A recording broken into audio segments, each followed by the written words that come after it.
Hi, everyone. Welcome. I'm Hannah. I'm the teaching pastor here at Urban Village Church. If you talk about me, you can use the pronouns she and her. And we are so incredibly glad to have you here today.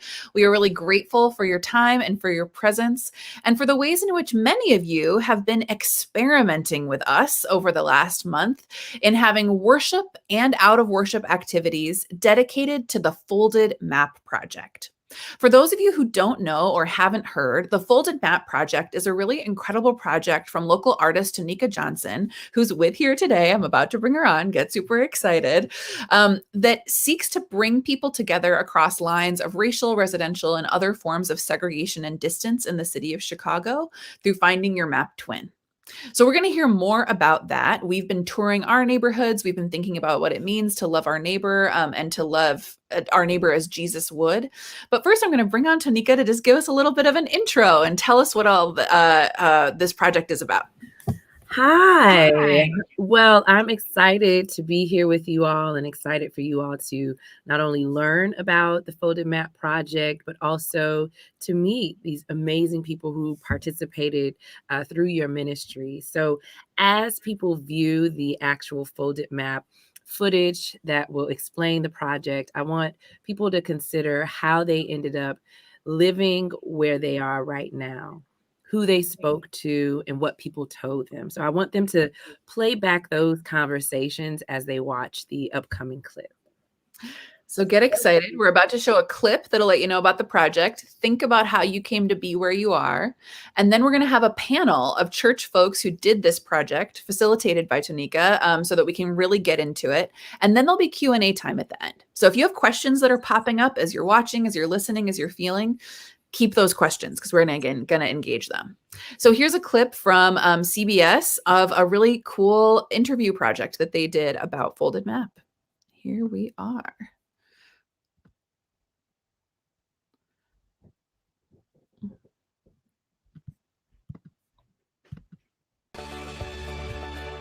Our series, A More Perfect Union, aims to show that what unites us as Americans is far greater than what divides us.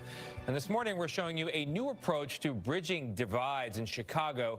Neighborhoods from the city's north and south sides are banding together to take on some very deeply rooted issues. The differences between these communities, they are stark. But as Adriana Diaz shows us, together they are tackling segregation and the inequity that comes with it. Do you have any of those posters left? Yeah, I do. Chicago residents Nanette Tucker and Wade Wilson share a love of gardening and craft beer. That would be kind of cool. It would be cool. They're like neighbors, sort of. Wade is called your map twin. Why are you guys twins? We're twins because when you follow the map, we touch one another on the map, north and south. Like many cities, Chicago's a grid with many streets spanning north to south. If you fold a map of the city in half, you can match addresses on the north side with the same block on the south side. You lived all your life never thinking you had a twin. And now I have one. Yes. They live about 15 miles apart, but Wilson and his wife Jennifer live in the majority white north side neighborhood of Edgewater, while Tucker is in the mostly black south side neighborhood of Englewood. How would you explain the differences between both of your neighborhoods, which are essentially equidistant from the center but worlds apart in many ways? It's very clear that neighborhoods primarily on the north side have had more investment. Everything from the street lighting to grocery stores and restaurants. It's plentiful on the north side and it's not here. It's almost like you feel a light come on at a certain spot when you're going north. And when you're coming back south, you can feel the gloom that's upon us in Englewood. Curiosity. They met through Tonika Johnson, a social justice artist who grew up in Englewood, a community often in the news. Two mass shootings on Shot Chicago. in the head this Drive-by shooting claims the life of a 15-year-old boy in West Englewood. Lewis Johnson created the Folded Map Project, which includes this film, to change the conversation. She contrasts how the same street, like Ashland Avenue, They look very different. looks on the north side The sidewalks, and the south side. the maintenance of the building, none of which have anything to do with gun violence. Only disinvestment. Chicago's segregation is due in part to racist policies like redlining, where banks would designate properties in minority areas, delineated in red, as too risky for mortgage lending, excluding Black Americans from a primary pathway of building wealth, homeownership. You have neighborhoods that are predominantly Black that have low home ownership as a result of the discriminatory practices. Businesses left, so you don't have a business corridor, so therefore you don't have jobs. And now the schools are starting to fail because they aren't properly funded. Her solution, bring the North and the South together with map twins. It can feel so overwhelming to try to take on systemic racism, but you have found a way to almost chip away at it one person at a time, one pair at a time. Yes. Let's use segregation as the actual thing that can connect us. In her project, she doesn't shy away from uncomfortable truths. How much was your home? It was $61,000. And how much was your home? $535,000.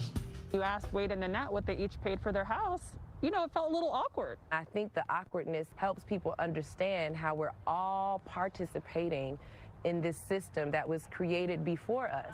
And it doesn't truly reflect how we want to connect with each other today. Frankly, we're privileged, and it's hard to sit next to a friend who hasn't enjoyed that privilege.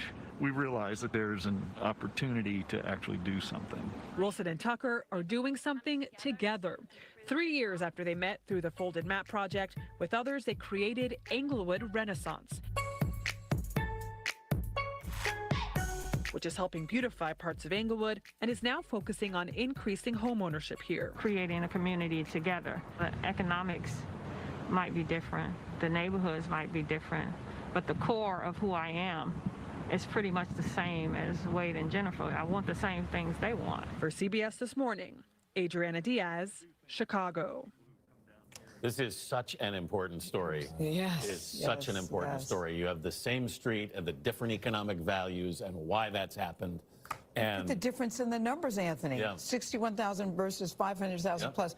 But it's a perfect example to show that story on the same day that we did the 110 project. Exactly. Because it shows you that it starts there. Yes. And that's why this disparity and pointing out the disparity, because I know there are many white people who can say, well, I don't have the privilege either. This is not ancient. It shows it's not ancient history. No. The legacy of these practices from the mid-century are with us today, and they will continue to be with us because the value of these homes is the value of these homes. Yeah. And the question now, as we become aware of it, is what are we going to do about it? And recognizing that it is an issue.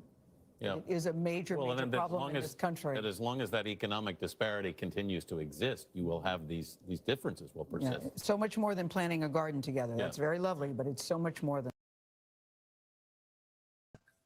It's so much more than planting a garden together. It is so much. It's recognition, it's action, it's transformation. So we're about to bring on a couple Urban Village folks who did a sort of modified version of this with our church community, where we looked at the neighborhoods around each of our church sites, because we're in a couple different neighborhoods, and then looked at the twin neighborhood of that place. And so you have developed a couple questions for those folks. We're going to bring them on now, Sheena Chow and Mike King. And I would just ask that Sheena and Mike, can you first tell the people who you are? Tell them what you're about. Introduce yourselves.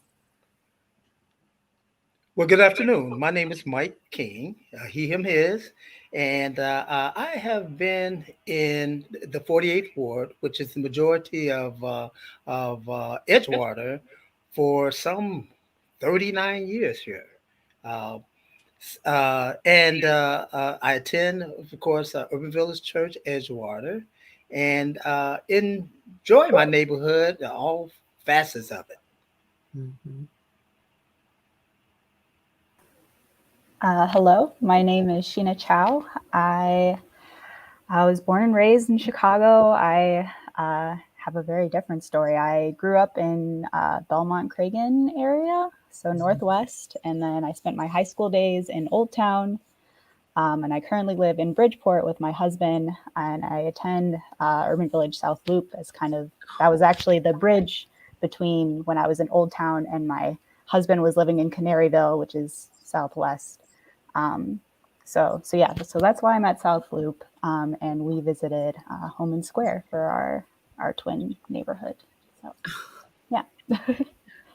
Yeah, you're definitely your life and Mike's life already is embodying the folded map experience in itself. So it kind of leads me to my next question, which I already have an inkling of why, because you all are very familiar with all of Chicago. I can tell already. So I'm just curious, what made you interested and moved to participate in this project? But just let me say that going back, uh, we're originally from Chattanooga, Tennessee, and through Indiana, Lafayette, Indiana. But I came to Chicago after graduation from college at Ball State University. And when I came to Chicago, searching, I stayed on the South Side, South Shore, and also in Bronzeville, South Drexel and such. And my whole thing about participating is that I enjoy the neighborhoods and the culture and the food that comes with it. But one key thing, I've always wanted to stay close to the lake. And for that reason, the places that I've lived in Chicago since I've been here since 77 have been relatively close to the lake. And what about you, Sheena? For me, multiple reasons. I guess number one, I'll be honest, I was familiar with your work, Tonika. I was part of an architecture studio at IIT, and you with Englewood. We can talk about it later. But Yeah, I know so, exactly which one you're talking about. yeah, so I was in the kind of the sequel, so that second semester. So I didn't get to meet you, but I heard all about the work that you did. So right off the bat, I was like, Tonika Johnson, she's doing amazing work. Yes, I need to be part of this. And also I'm an architect and I love the city. So like at its core, I love the city and I love learning more about it. And these are the types of conversations that I want to be a part of. And I want to be part of the change in the city. Yeah. So lots of reasons. Yeah, no, I trust me, I have a lot of questions. So we're going to get deeper into it. But how did you feel when first, Mike, since Sheena, you already were familiar with my work, maybe you were surprised to hear that your church was actually using folded map to build a month-long worth of sermons and activity around. So can both of you speak to how you felt when your church introduced this project and corresponding sermons to you? Okay. Could I say first that my short answer is that Pastor Hannah asked me to participate. And then my long answer, because I try to accommodate my pastors, and however, my long answer is that our family has some history in Englewood. My great uncle and aunt, they came to Chicago in the 1920s, and somehow they ended up in Englewood in the 1960s. And my great aunt, she was able to live in Englewood up and through part of the 80s. And so I was always curious about that. And then also, it was a place where I had friends. And also, they have that 24-hour currency exchange, and where you can go when you need to cash a check or take care of something late at night. And during those late 70s and 80s, it was a place to go just to take care of some business and such. So I found it interesting because I have family in Englewood, and then also there has been so much here in Edgewater that I just enjoyed the whole urban planning, community development, and I'm a student of neighborhoods and such.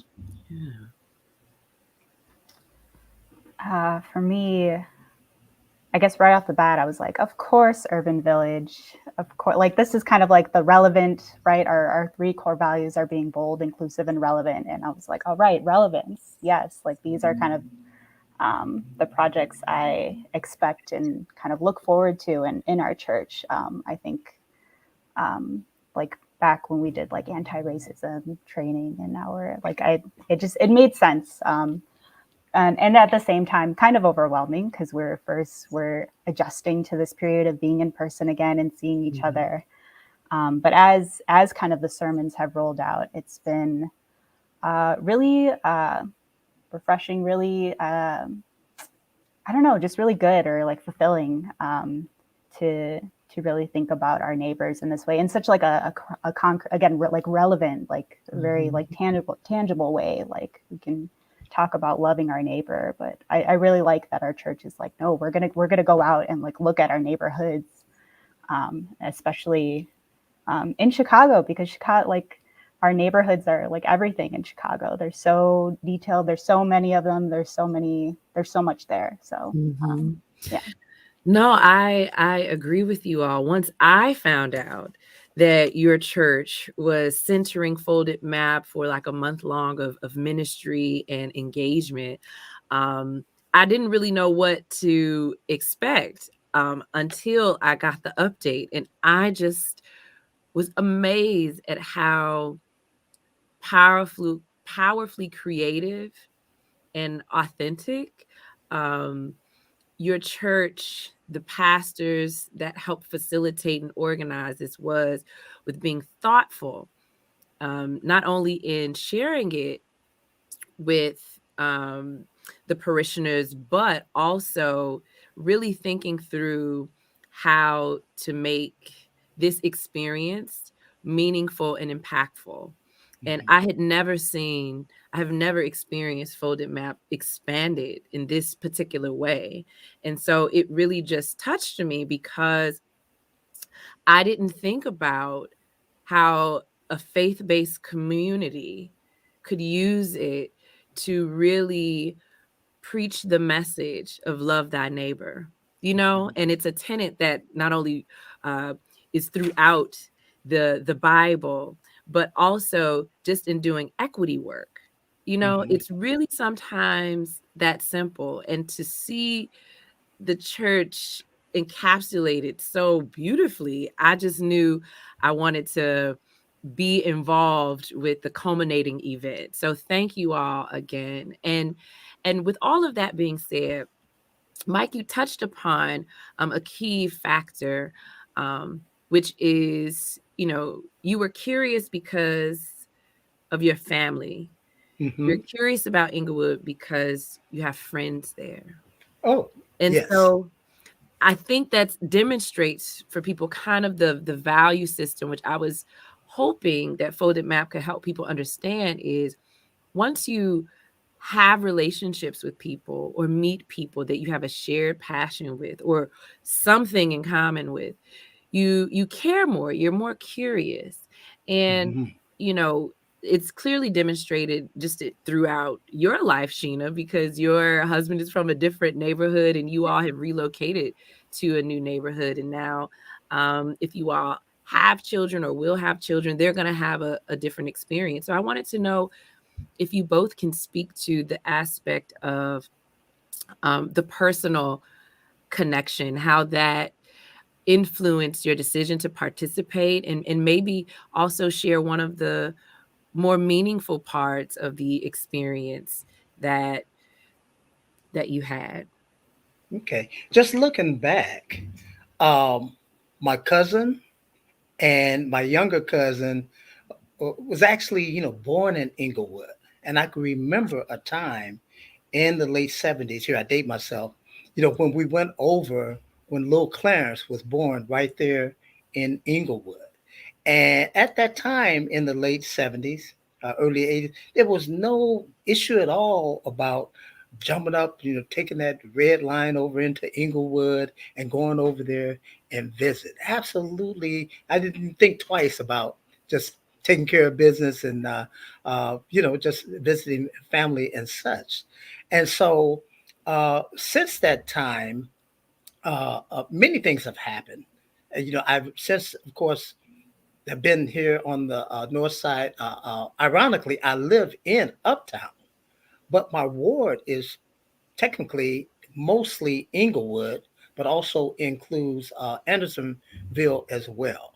So we have, like like a lot of culture and uh, like we said, museums and restaurants and such that are there. So I have always been interested in seeing if I can make a difference with not only with the folks in the communities of Edgewater, but also in Uptown in particular, and also in Andersonville, because we just came off a few tours. We came off of the one that the church took in Bronzeville. I personally just gave a tour of Uptown, for actually it was Chicago semester students and our congregations to come and enjoy and see some of the sights of Uptown. So here again, this is part of the sweet spot of living and also having retired out of the University of Illinois Chicago, UIC, and being able to have the time to begin to understand some of these neighborhoods and communities a lot better, and seeing if I can be a part of what can make the difference in bringing up some of this inequity. Before we go to your answer, Sheena, I just wanted to ask Mike, so when you were giving these tours and when you also participated in the Action Kid tour, what were some of the questions that people asked, or what was some of the information that people found most interesting to you? Well, I was asking, how long they had been there. And oftentimes, folks had left the community and then came back. They have returned, or even like relocated, but then came back to the community to build, such as what Christian Community Development Association, CCDA. I don't know if you're familiar with them. One of the things that they advocate is for those who have left their community to be prompted to come back and see what they can do to help build some of those 5 factors, 5 drivers of community development. And to clarify, which neighborhood are you referring to in relationship to people wanting to know if people came back, or where these were? Englewood. I, talked to a few people. Okay, I talked to my brother Rich, who runs the garage downstairs. He lives in Englewood. And I talked to, I referred to Pastor Jay, in which I didn't get a chance to talk to him, Pastor Jonathan Brooks in Englewood. And I didn't get a chance to talk to him per se, but we have worked together. Here again, he is affiliated with the Christian Community Development Association, the CCDA. He's even written a book. I could refer to his book and all the things that they have done in sustainability there in Englewood, and also the church-based programming, the community development and empowerment that they've had down there. The many things, those 3 R's that they speak about with the relocation, redistribution of the economic, systems there, and seeing what we can do, and the whole part of reconciliation, trying to come together and mend some of these issues like the redlining and not being able to get the loans for your homes and houses and property. And so all of those things, of course, are immense, big issues that we can only bite on a little bit of a time. So those things mean a whole lot. And Pastor Jay, he's a great friend of mine and a pillar of the community here, and he does amazing work. And his congregation, they're deeply embedded in the community. So another way in which we are connected and didn't know until we met through this engagement the other day, right? So it shows you the power of relationships in disrupting these systems. So Sheena, would you be able to share one of the most meaningful parts of the experience for you personally? Yeah. I'm glad you brought up like the relationships, because as I was thinking about it before this panel, I was talking about it with my husband. I was like, I I don't think it really was like in this experience that I, what's the word? I don't know, or like my eyes weren't open to the segregation in Chicago in this experience. Like I was exposed to it before, and if I had to pinpoint it, it probably was. And my husband is my high school sweetheart, so I went to selective enrollment high school. I went to Walter Payton, and so there was kids coming from all over the cities, and that was really my exposure, because I was a North Sider. I grew up in Portage Park, Belmont, Cragen area. And that was kind of it. And so high school was kind of my first time going further south and then meeting people. It took meeting my husband, meeting friends from the South Side. And I think that's when my eyes were kind of open to, okay, there's a whole other world on this other side of the city. And why doesn't it look like mine? And why is it so different? And so to go back to this question, like, what was the one of the most meaningful parts of my experience? I think it was seeing people in my church community. I don't know if they're watching, but like Don and Gary, who live in the suburbs, who are not brown or black, like they, and having them go to Home and Square. And we actually had a member from our congregation, Shay, who actually knew a lot about the area because she lived not too far from there. And I don't know, just being able to see, and I feel like that, like seeing that connection, seeing that relationship, like, oh, like I go to church with this person like every week. And I feel like, and I don't want to speak for them, but I feel like it makes it so much more real. Like, oh, like I feel like they would have been more attentive, or at least for me, I was more attentive. And she kind of ended up kind of giving a little to her, was able to speak a lot to the neighborhood that we walked in. And it just meant so much more because, I know this person. I see this person every week. I pray with this person. And so, it's so much more real. And that's all it kind of takes, right? Is just to meet a person, meet the actual people that are in these areas.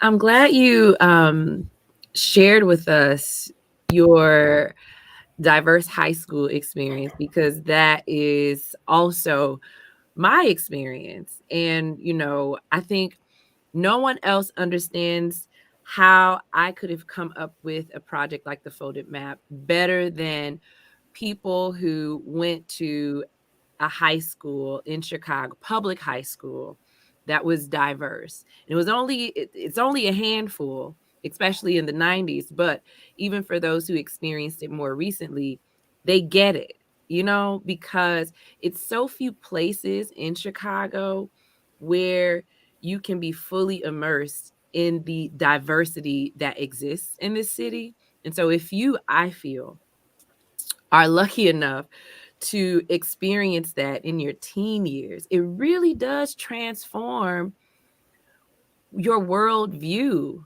like beyond the city. Like you start to think like, wow, if I didn't know this about my own city, like what are other places? And it really does heighten the importance of friendships and relationships with people in different neighborhoods, that I personally feel that if I did not go to high school at a diverse high school, it would have taken me much longer in life as a Chicagoan to kind of get and understand that point. And so for me, one of the takeaways of not only creating the project, but doing it, doing the actual project, because I started the project with one intention: to prove to people segregation and inequity exists. And I'm going to show you visually. That was the intention. Mm-hmm. But as I started to photograph the address and do the project, I met people outside of the diverse social network that I had. And I literally thought, like, people outside of my social network, they're not going to care about this. But that was not true. I met more people who did. And that changed the direction of the project and allowed me to really sit and think about creating map twins, people who met each other that didn't know each other. And so I was able to expand my own personal view of understanding that people who live in over-resourced neighborhoods, they do care. They just don't know how to really make an impact on their personal lives in regards to these large systemic issues. And so the project became a tool in which they could. And so I just wanted to know, I just shared as one of my takeaways from, being the creator of the project. Could you share some of the takeaways that you had, and how did it make you feel? And even if you were exposed to or had these thoughts about segregation prior to participating in the expansion of the project, just share maybe some of the takeaways in having a project that embodied kind of what you already thought and knew about Chicago, but sometimes it's hard to, communicate. So just share with us some of the takeaways and how it made you feel.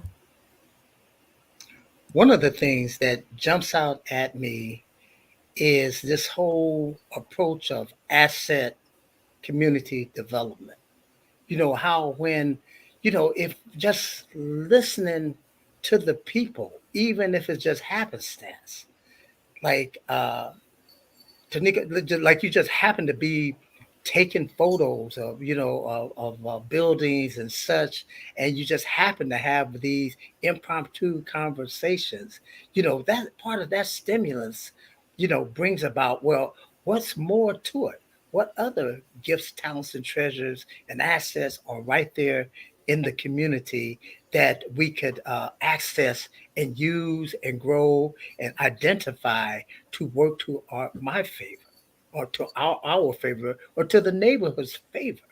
Maybe, like the folks in one's community, like Englewood, or even, like Edgewater, they seem to know better what the community needs and where their assets are, without even where the diamonds in the roughs are.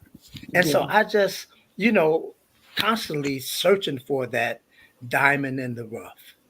Basically, that's the way I feel, because it's always I look at D Rose coming out of Englewood, and and I look at these diamonds just coming out of it, and they are protected, and the neighborhood knows and looking out. If we can just continue to identify those and just develop those and grow those, that makes me feel good about trying to make a difference, to be able to see that gift, talent, and treasure, and asset. No, thank you for that, Mike. You bring up a good point. Before we get to Sheena's answer, just the point of what I hear you saying is, the people who are from specific neighborhoods, and particularly neighborhoods that are viewed negatively. Just to be frank and honest, Englewood has a very horrible reputation, not only just in the city, but even internationally. People are knowing about this neighborhood in Chicago that's horrible. And that's their view of it. And so what I hear you saying is that, getting to know people who are from a specific neighborhood, who has gifts and talents, can really inspire people to think different about that neighborhood. No other city knows that better than Chicago, because when we talk about neighborhoods, we're really talking about people. Because the first thing we all ask each other, where are you from? What neighborhood are you from? Or what high school did you go to? Like it's astrology. Like, what does that tell us about people? Like, why do we do that? But we do. And so I really appreciate you acknowledging that, knowing about the talents and contributions of people who are from a specific community, how that can help you think differently about it. And so, Sheena, could you share with us, some of the takeaways or how this project, participating in it, made you feel, especially you observing the connection when you all did that tour in Homan Square. So if there's anything else that you would like to elaborate on. Yeah. Yeah, what you said is so real. And I was about to say like something similar, like we need to, like the same way we just need to humanize, right? Um, like racism, like we just need to humanize black people, like black lives matter. Like the same, I was thinking like the same way we just need to humanize. It's sad that we need to say that, but like humanize like black people who aren't our own, right? Like humanizing these neighborhoods, like in a way, like, and it was so powerful, like how simple it was to just go visit and think about it as a neighborhood and not like going back to when I was like living on the, or like growing up, and all I associated the South Side of Chicago with was just that's where the Black people are, and we don't have family there, we don't go there, and it's dangerous, and that's, you know, it's on the news and it's scary, to like if you just go there and you just think like think about it as a neighborhood. This is where people live. Like it was refreshing to think like, oh, like where's the grocery store, and like think about these things. And I don't know how simple and it can be. And no, I appreciate you expressing the simplicity of thinking about neighborhoods you have been taught to view a specific way as just neighborhoods. And also what I really value is the fact that there was an admission from you of growing up thinking a particular way about the South Side. And so I think that's such an important piece of the puzzle, is that as we move towards trying to disrupt segregation and expand the way people think about race in Chicago in their own life, having really honest conversations where people can admit they have been programmed to think a certain way about a neighborhood or a group of people. And what you shared is, to me, one of the more important takeaways that people can have in thinking about not only just Folded Map as a project, but just segregation in this city. Like, how and why do we think what we think about certain neighborhoods, and then admitting it? Because you have to have some truth telling in order to create a real viable solution. And if being told specific things about a neighborhood is a barrier in you engaging with a neighborhood, then that's necessary to know. And so I just appreciate you sharing that powerful takeaway. You know, kind of to extend that question a little bit more, did this project, or just having the month-long engagement with the ministry of your church and this project together, did it share any new insight into Chicago's segregation or into how you want your city to be and how you want to live life? Because for me, doing the actual project, it really helped me learn how to articulate the fact that Chicago's historic segregation, I feel, doesn't reflect how we want to be or interact today.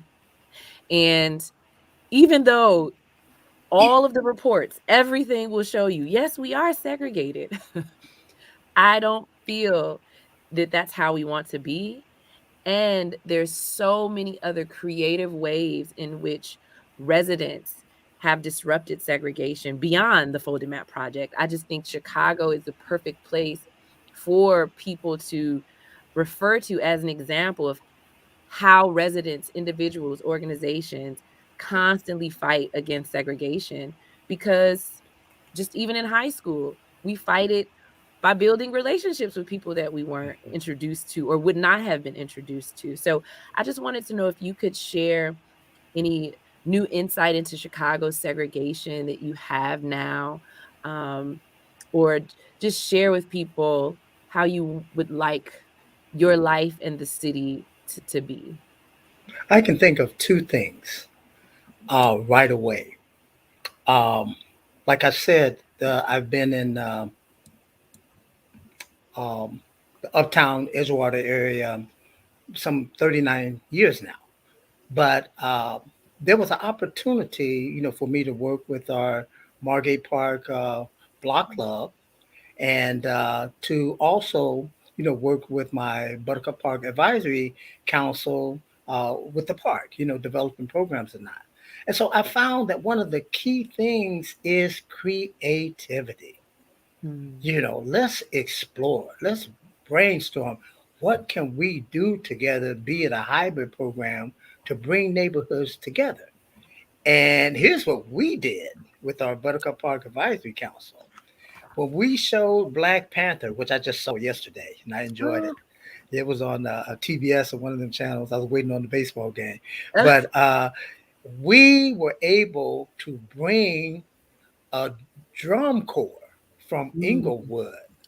And can't remember the name of it. They were like stair steps, almost like the 5 step. They were stair steps. They had the older brothers who was playing the drums and the little ones that were playing.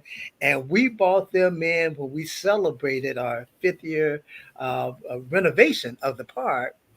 And those kids made me so proud. Of course, they woke up the neighborhood, playing their drums and everything. It was kind of like a pre-movie thing. And then we had Black Panther, and I think I had more fun than the kids. So the whole point is to seek out some creative ways that you can come and share or exchange culture and food and art and all those nuances that can be appreciated by both.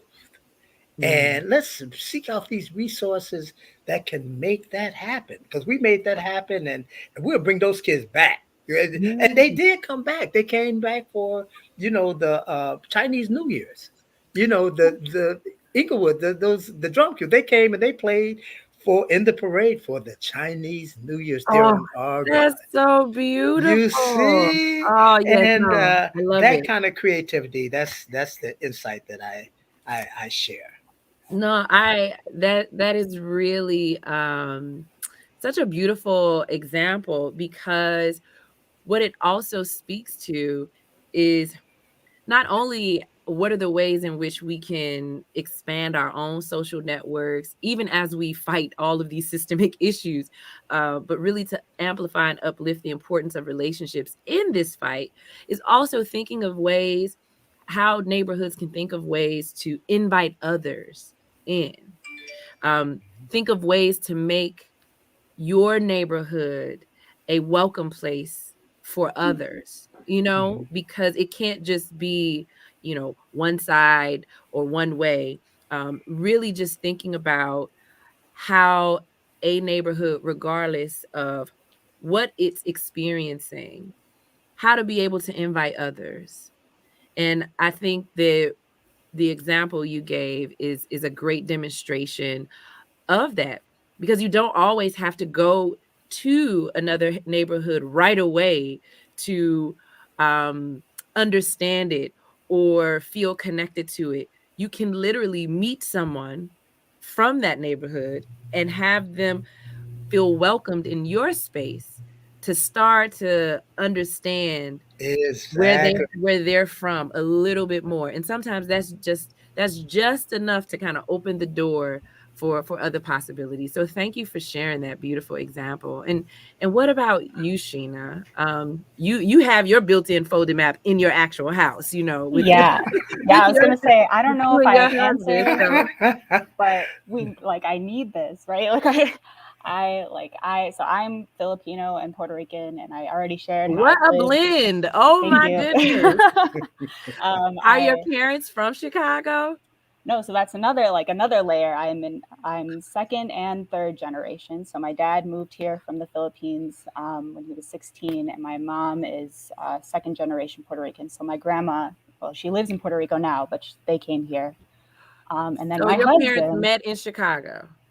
They met in Chicago, yes. See, I feel like that blend right there, that's another example of how that could really That happen. could only happen in Chicago, right? That's Yeah. such a Chicago blend right there.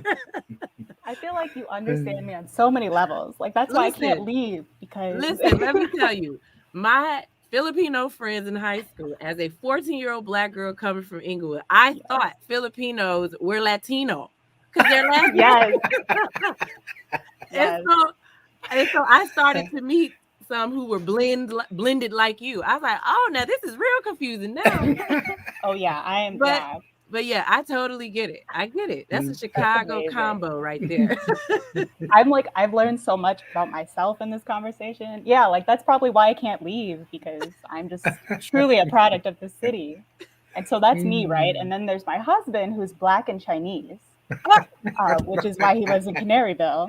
Look at that. Putting pieces together. Yeah. And so our babies are going to have major identity issues. And like, I need to find... So I don't know if I have an answer to this question, but like hilarious. I need to find this answer. This has been on my mind for so long. It's such a beautiful example of Chicago too. Like, really? Yeah, so I know we're gonna live in Chicago. I just need to find a neighborhood. And so I don't know. Like, that's literally been on my mind. I'm like, I have these goals. Like like we don't want to stay here. Maybe, I don't know. But I know I want to like get a house. I want to have kids. Where do we raise them? I don't know. Because again, Chicago. In Chicago. I'll put in a word for Rogers Park. We've got everybody up here. I know, but what you're bringing up, Sheena, is a very important factor as to why segregation is bad for a city. You know, yes, there should be neighborhoods. If there end up being homogenous, that's okay. It's okay to live in neighborhoods where people look alike. That's fine too. But when you're in a diverse city, there also should be diverse options, neighborhoods where diversity that reflects the actual diversity in the city exists. And unfortunately, in Chicago, we don't have that. So families who are blended like you and blended, across racial lines, nationalities, we have that here in Chicago. But for people who want their neighborhood to be reflective of that Chicago experience for their children, where do they go? And that's unfortunately a reason that people would leave Chicago, really thinking about where they want, what neighborhood would they want to live in for their children, the future family that they want. And then also, for teenagers in this city who are going to go away to college, like them actually thinking about coming back. So you raise a really important point, which, once you move beyond the relationship building, thinking about planting roots and the considerations people have to make in order to make that decision, and who you live around, what's available for your children, what you want to have access to, all of that influences where you end up living, which is why it's important for each neighborhood to be invested in fairly and equitably so we can have more options. So Tonika, without you even bringing it up, Sheena, you really, you did like give insight into housing and how it connects to housing and segregation. No, go ahead, Mike. Yes, as you were, talking, I was just thinking about how important representation is, empowerment and leadership development as such. Because even though, like I was just speaking about the Park Advisory Council and, things like the School Board Council, we need representation in a lot of those little civic organizations so that the young ones can be recognized and identified, and their leadership and organizational skills are developed. It's important to be able to see that, but not only see it to have the representation that we need on these various civic boards and school boards and such, because we need the voice of these young folks, who aren't even born yet, to Yeah. come up, upward bound, just like the program, upward bound. They need to come up and be able to speak for the people who cannot necessarily speak for themselves. No, that's true. And so I And just then, think of, oh, sorry. Oh, no, that's okay. I'm I just saw thinking. Hannah double dutching, trying to.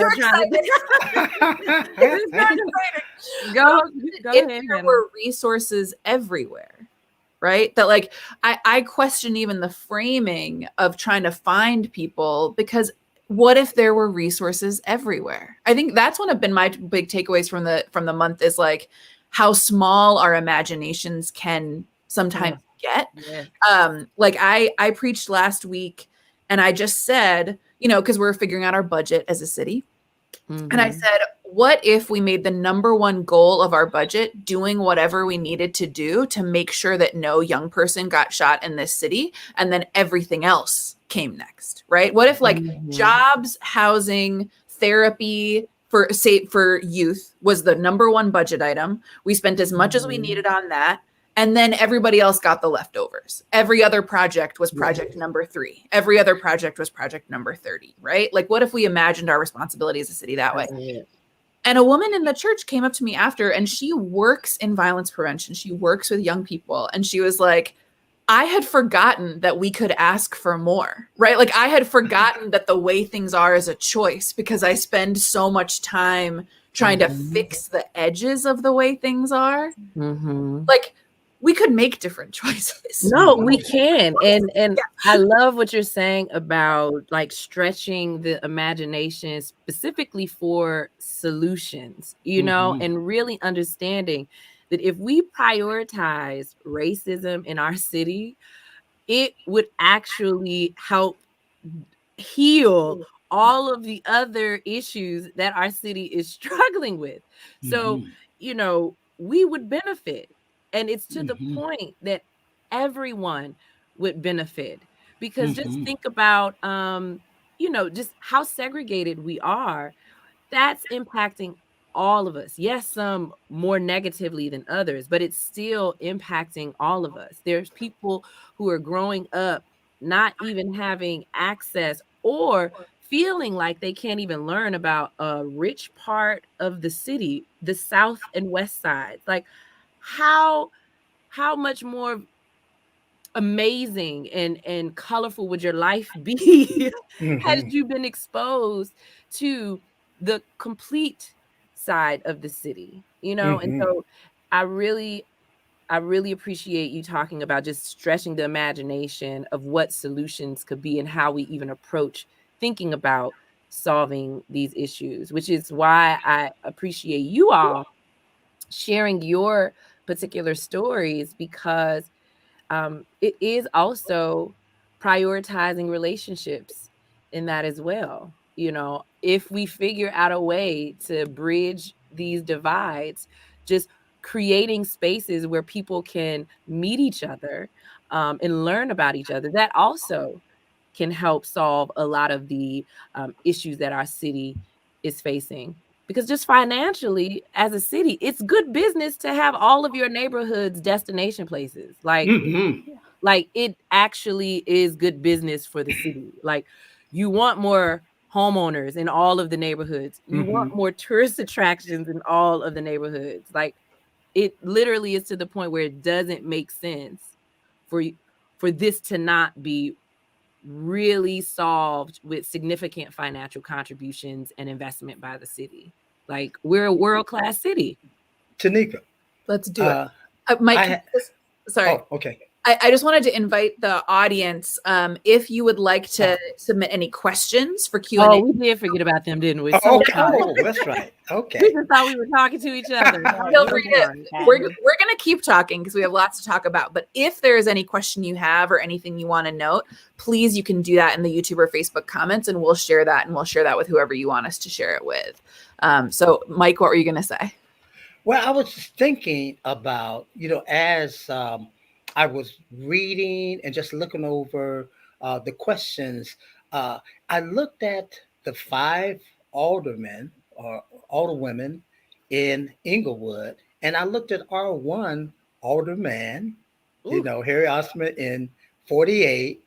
And I said, well, why don't those 5 aldermen just take one of those 5 community development drivers, which is housing, economic development, arts and culture, faith-based organizations, and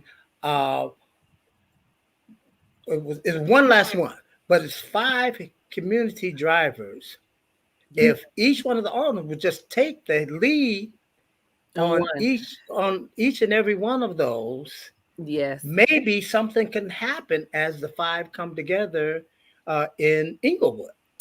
Or we could commit to Englewood getting the same representation that almost every other neighborhood in the city gets of a person. I know, easier said than done. Or the money. It is. Yeah, the money. The money is the key. You bring up a good point, and there's a wonderful organization that's kind of helping bolster just the possibility of what having an unfragmented neighborhood through aldermanic wards. The Chicago Advisory Redistricting Commission, they're helping Chicagoans articulate their reimagining of what neighborhoods could look like if they had less representation for particular neighborhoods. And Greater Englewood is one of them. We're one of the few neighborhoods that have more than 4 aldermen. And I think the aldermen that we have now, they really are starting to change what or how aldermen have operated in Greater Englewood before. With this group of aldermen, this is the first time that all of them have come together to host like a community meeting. They did that for the first time last year. So there is some change starting to happen. But you raise a good point. There's also that fragmentation. So not only segregation, but the aldermanic fragmentation that unfortunately some of the more disinvested neighborhoods in Chicago are experiencing. And that is part of it as well. One thing I wanted to, this was from your last question, Tonika, and we've got a couple more minutes, so we'll let questions come in. So I also want to invite Mike and Sheena, if you all have any questions. Too, because we can go backwards. It seems to me from this conversation and just from experience, right, that like one of the major things to address the segregation of our city is simply investing differently, right? It's literally the money. It's literally the bus schedule. Like, let's change those things and let's work to change those things. But something that has surprised me and came up again as I was doing this project as a white person with white kids is how insidious the voice of segregation is, even apart from the conditional systems of politics. So like, we sort of made this commitment early on in our life that we wanted our kids to go to integrated schools, which we defined as like public schools that, given the city we live in, are less than 50% white. We were like, that's a high bar even for the city of Chicago. I have been shocked at how many people along the way have tried to move us off that path, right? People saying like, oh, but there's a gifted program over here. And the first thing we did was we looked at the racial breakdown of the gifted program. And I was like, but that's a 60% white school. That makes it a segregation school, right? Isn't that what it does? And the number of our really well-meaning family members, right, who have said to us, but shouldn't you move here? Or shouldn't you try this? Or shouldn't you, out of what they believe is like welfare and love for our family and for our children? And had someone not taught me the language to express what I did want for my kids, all I would have was people telling me that something else would be better and me not understanding what I was valuing, right? Which is what I'm valuing is them having a full community full of all the kinds of people God made and all the kinds of people who live in their city. And that is a value, right? It's a value, and you're prioritizing your life decisions and conversations with people according to that, which allows you the opportunity to hear what the pushback is. And I think my amazing folded map partner, Dr. Maria Creason, expresses that so eloquently in her book, Cycle of Segregation, how if you do not understand this, how this systemic segregation works, and then prioritize your own value system according to that and express it, you won't be able to filter how people are telling you things that will ultimately perpetuate segregation again. Because you were able to tell your family, no, I want my children to also have a complete social experience that is reflective of being in a diverse city. If you didn't start saying that, then you wouldn't have been able to understand, oh, they really don't want me to do this. But it also it doesn't speak to river current. Yeah, it doesn't speak to them being malicious. It serves as an example of how people make decisions and why segregation and stereotypes are going to be perpetuated, because people make decisions based off of those things. Crime in a neighborhood, how a school, if you're going to move into a neighborhood because of schools, these are the pillars. And if we don't get that right, then segregation will be perpetuated, stereotypes will be perpetuated. So, it's really important point that you bring up with that. And just to communicate to people how it feels, because it's a strong river, the desire to maintain segregation and inequality. And so you will feel like you're resisting something if you start to live in a different way, right? And it'll feel weird inside of your soul, and it'll feel weird inside of your body.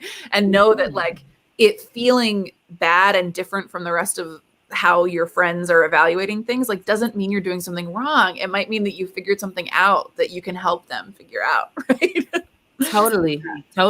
No, it's true. And so I don't want to forget any questions that Mike and Sheena might have for me. I've just been asking you all questions the entire time. Are there any questions that you all have for me? I was just wondering, well, I know you're affiliated with the UIC. Yes. But what community college, I can't remember, it's not Malcolm X. Which community college is in Englewood? So the city colleges that are in Englewood is Kennedy King. Kennedy King. Yes. I think we working strongly with Kennedy King in developing, some of these drivers of community development, which the key one that I was forgetting was sustainability. In other words, like the clean food, clean air, clean water, clean living conditions. Are we working with Kennedy King on those community development drivers? Yes. So an amazing organization, community-based, resident-led organization called RAGE. I'm one of the many co-founders, but the lead co-founder is Aisha Butler. And RAGE, Resident Association of Greater Englewood, they have been constantly working for the past 10 years to help build the relationships between specific pillars in Greater Englewood that are connected to the city. And having an improved relationship with Kennedy King has been one of their priorities, which they have managed to really turn into a fruitful relationship, because Kennedy King was not really embedded relationally into the neighborhood, but because of the amazing organizations in Greater Englewood, Teamwork Englewood, RAGE, IEI, Imagine Englewood If, the relationship with Kennedy King is much better now. So community organizations actually host events at Kennedy King for community gatherings or meetings, whereas that was not the case. That's what I'm talking 10 years ago, but now it definitely is. But that is as a result of the work of community organizations in Greater Englewood, forcing that to happen. And then also staff at Kennedy King, new staff, understanding that that should be a priority because they will benefit from it as well. So that is something that has improved over the past decade. Beautiful, beautiful. Mm-hmm. Any questions from you, Sheena? No pressure if nothing is on the heart. Nothing came to mind, but I do just want to share, like, hearing you like talk about all those organizations, it brought me back to that studio project that I mentioned, which was about Englewood. And I'm like, yeah, I remember, like, we were always like on Rage's like Instagram and looking up all these organizations and reading about all the things that they were doing. And it just makes me think more of to what we talked about during this conversation of, because I'm aware of those organizations, right? Because I like followed those Instagram accounts. I have that. I feel like now when I think about Englewood, I think like what a like awesome neighborhood that's on its way. Like I think about these organizations. I think about Tonika Johnson. I think about the people who are working there, and like how great would it be if, I don't know, like now I'm like, maybe I should just look up organizations in other neighborhoods, or just like I want like a feed of just cool things like that all over the city. No, it's like I paid you for this segue, Sheena. It's so perfect. The last thing we wanted to say before the end, because we are going to stop in 5 minutes. We told our panelists 4:15 is a couple ways you can take action if you'd like to get involved. Is for those of you who weren't at church the last month or didn't get to do these walks, Folded Map has incredible action kits that you can use any day of the week, any hour of your life to do this on your own. And we really encourage you to do so. There's physical packets that you can get sent to your house of how to do it. For free, for $0, no dollars. And there's an online PDF that's incredible. And that's all it's foldedmap.org. It's foldedmapproject.com. foldedmapproject.com. Let me get that right. foldedmapproject.com. So please do that. And the other step that a couple of our folks have taken, Block Club Chicago, which is a hyper-local local news resource, has different newsletters for each neighborhood in the city. And we've encouraged people to pick 1 or 2 neighborhoods that you don't live in and sign up for that, so that this isn't going to end today, but that you can keep thinking about and keep getting embedded in neighborhoods that aren't yours in the days and weeks to come. You can also get involved in our justice work if you want to take action towards changing city and state policy. Either Just Economy is working on some housing stuff, or our police brutality team has been working on the contract. Now that ECPS is done, you can get involved with that. Let Urban Village know. Tonika, is there any other way that people can support you as an artist or support the Folded Map Project, right? Things take money. So if she's not going to say it, I'm going to say you can donate to the Folded Map Project to make it happen and to make it more possible. Or are there any other kinds of support that we can end with that this community can offer to you? Yes, just, doing kind of what Sheena closed out saying. People have the power to change what their world, what their social network looks like. And we also have the power to do that in the virtual space. You can change your algorithm. You can start liking and connecting with people outside of your existing social network that will change how your news feed looks. So with that being said, definitely sharing about Folded Map or the action kit with your social network will really help serve as a bridge into networks that I might not be able to access or wouldn't access. So that's how we can continue this expanding the connectivity.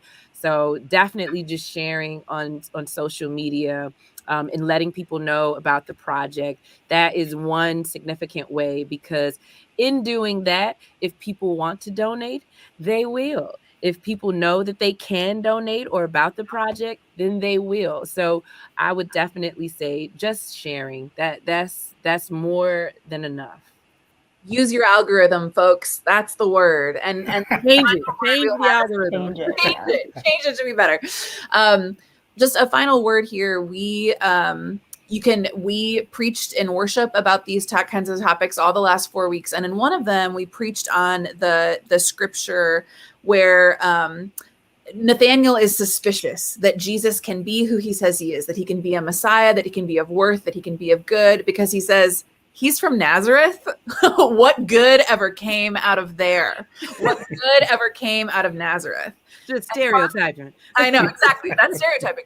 Part of what we know as followers of Jesus is that we are called to love our neighbors, and that there is no neighborhood out of which great good has not, does not, and will not come. What Jesus says to Nathanael is, come and see. And so we will encourage you, every neighborhood, every city. If you're not from Chicago, I guarantee you there's a different locus and direction of segregation in your city, that you would go and see whatever it is you don't already know, to become accountable to it, and to become a lover of it, and to become a good neighbor to those things that you don't already know that Jesus is inviting you to know. Huge thank you to Tonika Johnson, Mike, Tonika Chow. We are so grateful for all of you. If anyone has any questions, let us know, and do that folded map project at home. Oh, everybody. Thank you. Bye. Okay, thank you. Bye-bye.